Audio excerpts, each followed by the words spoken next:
wabarakatuh. Wa khaliqin nasa bi khuluqin hasanin. Amma ba'd.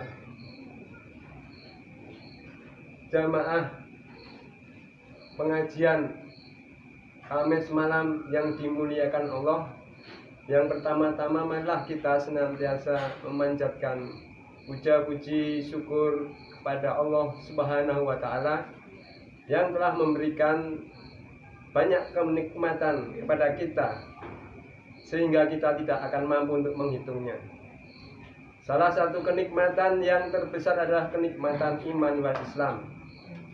Sholawat dan salam senantiasa tercurahkan kepada junjungan kita.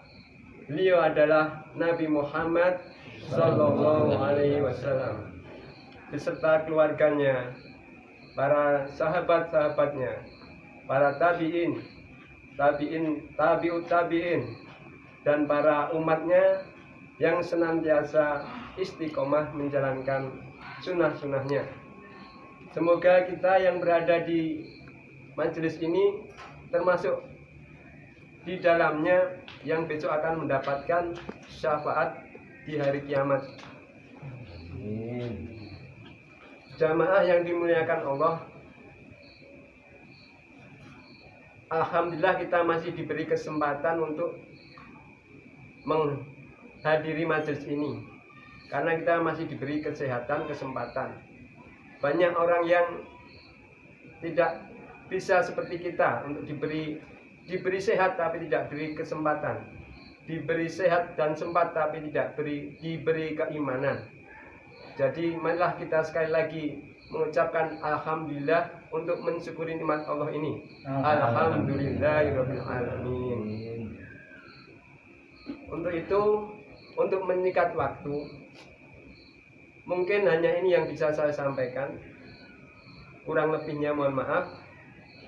Billahi taufik wal hidayah. Wassalamualaikum warahmatullahi wabarakatuh. Ngaji langsung.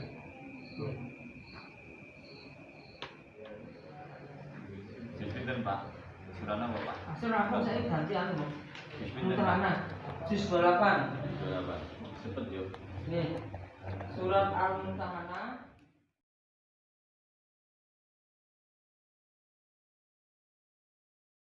Aduh, ya.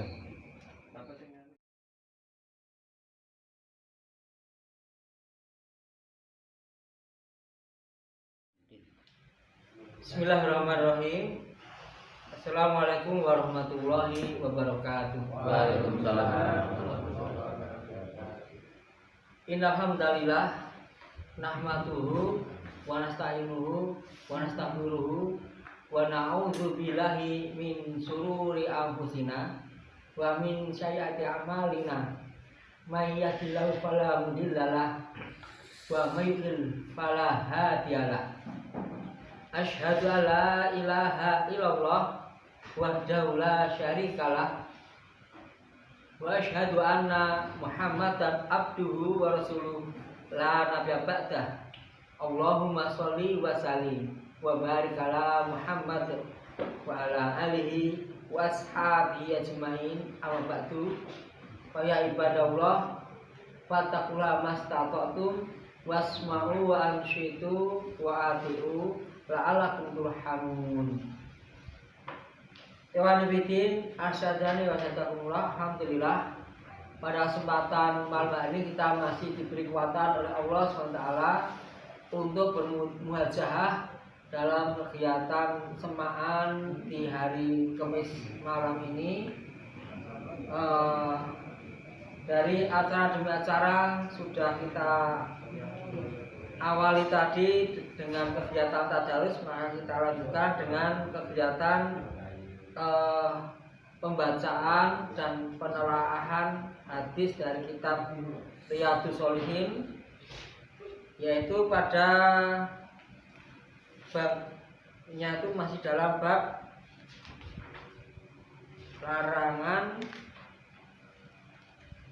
berlaku zalim, berlaku zalim dan perintah mengembalikan apa saja yang diambil secara zalim. Hadisnya pada hadis yang ke-223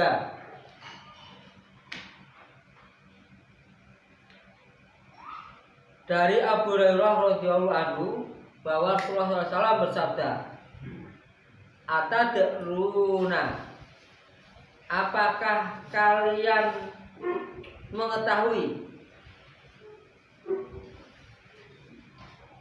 mal muflisu, siapakah orang yang bangkrut itu?" Qalu, mereka berkata, al muflisu, orang yang bangkrut itu, fina, di kalangan kami, adalah man, orang yang la dirhama, tidak memiliki dirham, uang dirham, lahu, baginya, wala mata'a, dan tidak mempunyai harta benda atau perbekalan. Faqala, maka bersabda Nabi, inna, sesungguhnya al-muflisa, orang yang bangkrut itu, min ummati, dari umatku, man, orang yang yakti, dia datang, yaumal qiyamati, pada hari kiamat, bisolatin, dengan sholat, maksudnya dengan pahala sholat, wasiyamin, dan dengan pahala berpuasa, wazakatin, dan dengan pahala zakat, wayakti, dan dia datang,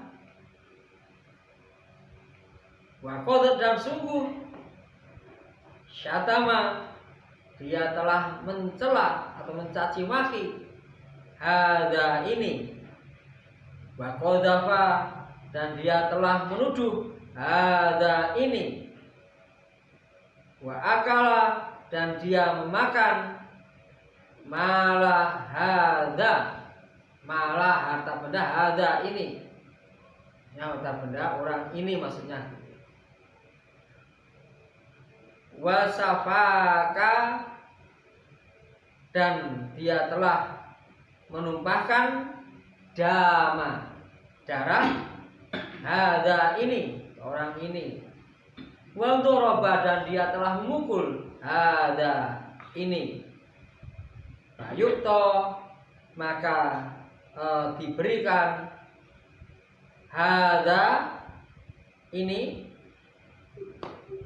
orang ini maksudnya, min hasanatihi, min, dari hasanatihi, kebaikannya, wahada, dan orang ini, min hasanatihi, dari kebaikannya, fa'in, maka jika faniat, nah, jika telah habis, faniat itu habis, hasanatuhu, akan kebaikannya, qabla, sebelum, ayyuqdo, dibayarkan, apa yang alaihi, menjadi tanggungannya, tanggungan dosa atasnya, ukhida, diambil, min, dari khotoyahum, ya, dosa-dosa mereka, maksudnya mereka orang yang didolimi itu, faturihat, maka dipikulkan, alaihi, atasnya, Suma kemudian turiha, dia dilemparkan an-nari ke dalam neraka. Rawahu Muslim, diriwayatkan oleh Imam Muslim. Jamaah rahimakumullah, hadis ini sebenarnya sudah sangat populer sekali gitu ya. Hadis yang sangat populer yang banyak orang yang telah mendengarnya.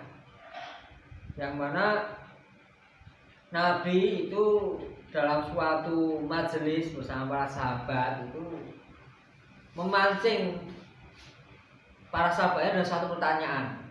Ini suatu gaya dalam berdakwah itu ya supaya tidak monoton, itu bisa dipancing dengan pertanyaan dulu, tanya ini itu ya untuk menjajaki bagaimana ya supaya pas nanti bisa satu paham. Artinya apa? Yang dimaksud itu biar sama gitu. Nih. Karena yang dilemparkan apa kok? Pertanyaan tentang bangkrut. Wah, bangkrut sih kalau mau foto itu. Siapa yang bangkrut itu? Nah, Nabi bertanya terhadap para sahabat-sahabatnya. Nah, menurut persepsi sahabat, yang namanya orang bangkrut itu orang yang tidak punya harta, tidak punya dirham.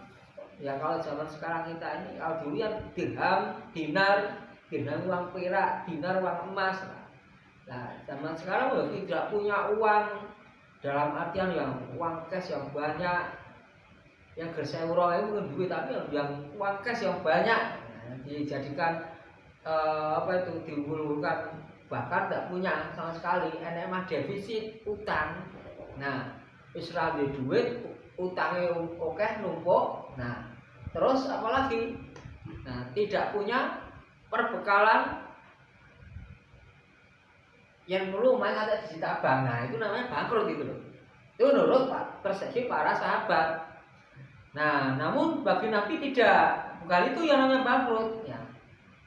Kita harus tahu kata-kata yang diungkapkan oleh Nabi itu mestinya kaitannya dengan masalah akhirat, gitu loh. Jadi kalau orang yang bangkrut secara duniawi seperti itu menurut persepsi para sahabat, tapi kalau bangkrut dalam urusan akhirat, nah ini yang dimaksud Nabi adalah bangkrut dalam urusan akhiratnya. Siapa gerangan? Yaitu orang-orang yang apabila di hari kiamat itu sebenarnya datang dengan membawa seabrek pahala. Banyaknya pahalanya. Dia sholatnya tidak hanya sholat di masjid tok loh ya, tidak hanya sholat wajib yang waktu yang 5 waktu tok di masjid, tidak itu tok. Dia tambah dengan sholat apa? Sholat nafilah, entah itu sholat rawatib qobliyah, rawatib ba'diyah, sholat tahiyatul masjid, ditambah dengan sholat malamnya, di waktu malam dia seperti gaul akhir dia suka sujud di hadapan Allah, ditambahi dengan sholat duhanya, masya Allah, sehingga pahala sholatnya itu banyak juga. Di samping itu dia juga punya pahala yang lainnya. Apa? Dia datang dengan membawa pahala dari siangnya, ya, dari puasanya. Tidak hanya puasa Ramadan, Ramadan sudah rata-rata semua orang bisa puasa Ramadan. Tambahi dengan puasa-puasa sunnah, entah itu puasa sunnah yang tertentu sebagaimana Arafah, puasa Asyura, ataupun puasa apa itu Yaumul Bid, atau puasa 6 hari di bulan Syawal, atau yang lainnya. Jika perlu puasanya juga puasa Senin Kamis, jadi lebih banyak lagi, seminggu 2 kali. Tidak hanya sebulan 3 kali, tambah seminggu 2 kali. Yang perlu malah puasa Daud gitu loh. Wah, pahalanya oke banget. Nah, di samping itu juga membawa pahala yang lainnya selain puasa, pahala zakatnya. Zakat ini ya tidak hanya zakat yang wajib, ya. Sedekah wajib itu zakat, juga sedekah yang tidak wajib seperti sedekah pada umumnya, tentang memasukkan uang ke kotak infak atau memberikan sedekah pada saudara kita yang lainnya yang membutuhkan. Nah itu pokoknya amalan-amalan yang banyak yang dia kerjakan di dunia itu semua didatakan pahalanya banyak sekali. Tapi sayangnya, nah, yang menjadikan dia bangkrut itu tatkala dia datang membawa pahala, di sisi lain dia juga mempunyai dosa-dosa atau kesalahan. Karena ya sebagaimana dalam kalam Allah itu ya, tidaklah terlewat dari catatan amal manusia itu, mesti entah baik entah buruk selalu dicatat oleh malaikat raqib dan atid gitu loh, mesti gitu loh. Nah maka yang baik dicatat, yang buruk juga dicatat. Keburukannya apa? Ternyata ada orang yang datang kepadanya nagih hak adamiin, apa? Hak dalam bermuamalah. Mungkin dia telah mencaci maki orang ini. Nah, atau menuduh orang yang lainnya lagi. Orang yang dituduh datang, ya Allah, saya dulu pernah dituduh si fulan ini. Orang yang dicaci maki berkata, ya Allah, saya dulu pernah dicaci maki oleh fulan ini.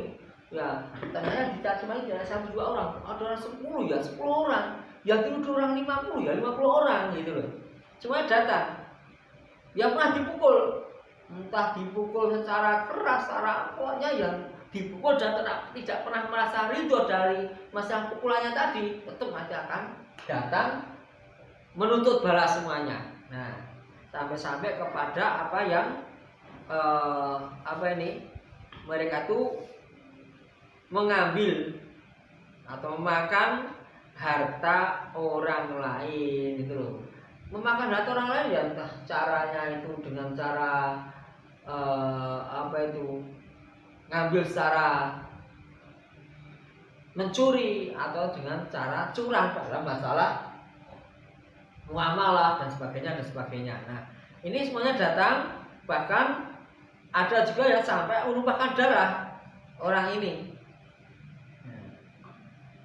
Maka dengan sebab apa yang telah dia kerjakan dari amal-amal buruknya itu, nah, kemudian pahalanya si fulan tadi diambil, diberikan pada orang yang menuntutnya. Ini balesane, nek utang ngemplang to ini. Nah itu loh. Bayarnya dudu duit meneh, ora butuh duit ning akhirat, ndak butuh duit gitu loh. Maka ini bayarannya adalah pahalanya. Ini datang lagi, ya Allah, saya dulu pernah dipukuli dia, ya, bayarannya pahalanya. Terus banyak orang datang kepadanya untuk menagih, untuk balas, menagih dan untuk balas.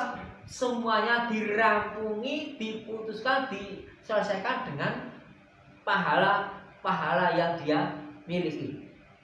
Akhirnya habis semua pahalanya, sedangkan masih banyak orang yang antri untuk menuntut balas pada dirinya. Kalau sedemikian, dengan apa meneh dan dia pahala, tidak ada alat tukarnya lagi. Maka kemudian orang-orang yang menuntut balas ini, dia punya dosa, dosanya diambil, diberikan kepada si pendolim tadi, yang mendolimi tadi, entah yang merasa pernah dipukul, kemudian pahala dosanya orang pernah dipukul itu diambil, diberikan pada orang yang memukulnya. Yang mencaci maki juga sama, terus akhirnya masya Allah, sehingga sudah pahalanya itu habis ludes, malah dia ditimpakan dengan dosa-dosa orang-orang yang masih menuntut balas pada dirinya. Nah, hingga di sini dia itu dilemparkan dalam api neraka. Nah, inilah yang namanya orang yang bangkrut, orang yang muflisun, orang yang bangkrut dalam urusan masalah akhirat nanti. Nah, ayo Nas, kalau kita lihat dari hadis seperti ini ya, ini saja orang-orang yang mempunyai pahala datang dengan bawa pahala yang banyak. Nah, kalau maaf seandainya kita ini loh, mari kita introspeksi mas diri gitu loh. Kita ini kan ya taruhlah ya sholat, puasa ya puasa, amalnya ya oke, iya. Tapi apa kita yakin puasa kita mesti diterima oleh Allah, sholat kita mesti diterima oleh Allah, amal-amal kita ini semuanya ikhlas, diterima oleh Allah dan nanti akan datang pada Allah dengan bawa pahala-pahalanya. Kan belum ada jaminan. Lah kalau memang tidak ada jaminan semua diterima Allah dan tidak ada jaminan kalau semuanya netes amalan kita, sementara masih banyak orang-orang yang cuma kita dolimi dan nuntut balas, bagaimana nanti? Wis duwe pahala malah ditimpakan dengan dosa sebagai aturannya. Nah, uzubillah min syarri dzalik. Nah, maka berdasarkan pada isi mari kita hati-hati. Ya, kita hidup sebagai manusia ini adalah hidup bermasyarakat. Tidak mungkin kita hidup sendirian di tengah alas menentok seperti kemarin ya, di minggu kemarin itu kita sampaikan. Ya, kalau kita hanya sekedar berdiam diri neng alas itu mungkin dari segi ibadah baik, nah, tapi kan tidak baiknya apa muamalah kita bagaimana, kan ada ibadah secara muamalah harus ada kita ini, karena orang itu harus berkumpul dengan orang yang lainnya. Nah, maka jamaah rahmatullah ya, kita hati-hati supaya kita ini nanti di hari kiamat tidak bangkrut. Maka kita harus menjaga jangan sampai berlaku zalim terhadap orang lain. Dan kita masuki hadis selanjutnya yang ke-224 dari Ummu Salamah radhiyallahu anhu bahwa Rasulullah SAW bersabda, innama sesungguhnya tiada lain aku Rasulullah ini ya, basyarun seorang manusia biasa, wa innakum dan sesungguhnya kalian tahtasimuna kalian saling menuntut hak ilayya kepadaku, wala Allah dan boleh jadi ba'dokum sebagian dari kalian bahwasanya yakuna dia menjadi alhana lebih pandai bihujjatihi dengan alasan-alasannya, dengan hujah-hujahnya, dengan argumentasinya, min ba'din dari sebagian yang lain. Wa dia maka aku memutuskan lahu kepadanya binahwi dengan semisal atau sesuai ma asma'u apa yang aku dengar. Paman maka barang siapa qadha itu aku beri ketetapan atau aku beri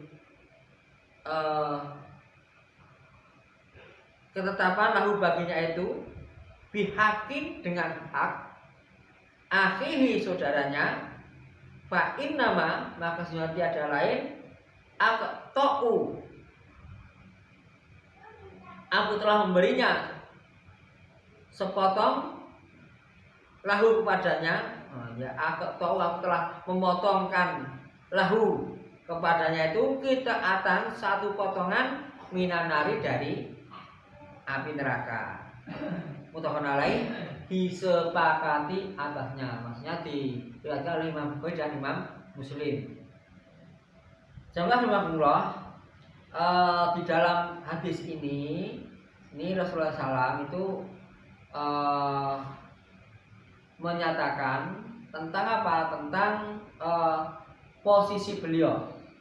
Posisi beliau Nabi itu hanya sebagai manusia biasa. Artinya apa? Ya Nabi, tapi secara umum sifat kemanusiaannya itu ya sama. Tidak tahu kecuali diberitahu oleh Allah. Jadi yang gaib itu tidak tahu.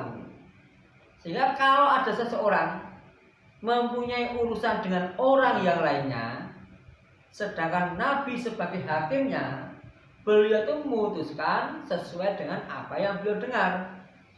kalau seandainya ada orang yang berselisih satu dengan yang lainnya dalam suatu perkara, entah itu kepemilikan suatu harta, entah itu masalah muamalah, hutang-hutang dan sebagainya, kemudian satu golongan ini lebih pandai berdalil, lebih pandai berargumentasi, yang lainnya ini maaf tell me bodoh gitu ya, dia kurang bisa berargumentasi, sehingga yang pandai berargumentasi kemudian dengan kepandaiannya memanfaatkan orang yang bodoh itu.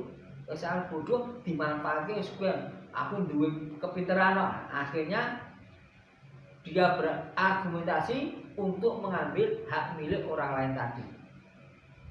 Nah, Nabi itu hanya mendengar apa yang dia dengar, ya, yang beliau dengar, diputuskan sesuai dengan apa yang beliau ketahui secara zahirnya.